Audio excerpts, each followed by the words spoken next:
I will explain how Huntington's disease affects the neurons, especially the interneuron, because that's what it basically affects, because the interneuron interacts with the motor neuron, and with Huntington's disease, it destroys the motor neuron's communication with, it destroys the interneuron's communication with the motor neuron.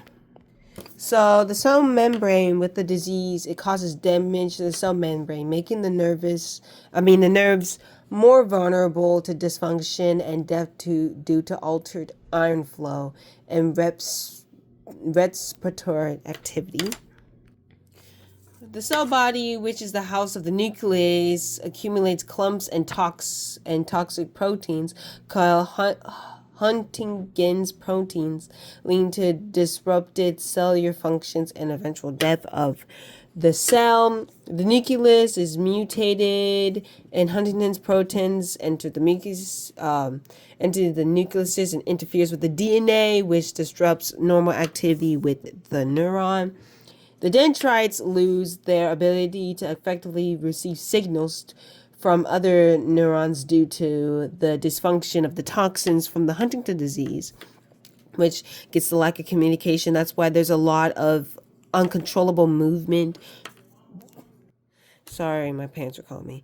But the dendrites, they can't communicate with anybody else. That's why you get those random movements, because the dendrites, they're having a hard time, communicating with people. Communicating with the neurons, because the neurons are dying. Like the dendrites are dying to send signals because of the Huntington's toxins. The axon here and here on the melanin sheath too on the sides. They're responsible for transmitting signals to other neurons. They become damaged because, again, the Huntington's toxic proteins, and they just can't send it, and Huntington's disease just basically destroys the signaling, which cause uncontrollable movements to many of the neurons, and it's very hard to control unless you get medication, and it's still difficult even with medication. Also, I'm not using my poster because I hate it. I'm just going to use this right here. The melanin sheath right here. It's not directly affected during early stages of the disease, but it deteriorates later because, again, the Huntington's proteins toxins, it just destroys it. It does.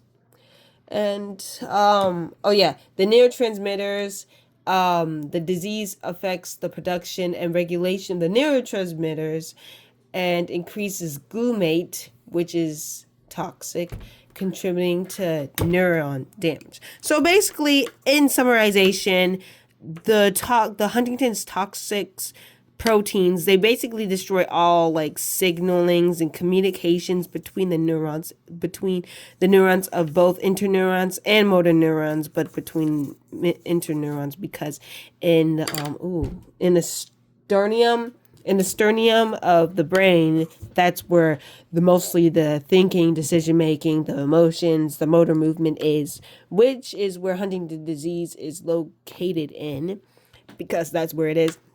That's where you get those uncontrollable movements and mood swings. And basically, the toxins just destroy all of this. And that's why people with Huntington's disease, they don't live that long. But Devin, she just broke the expectations. But that's why they don't live that long, because the neurons are being broken down. Thanks for watching.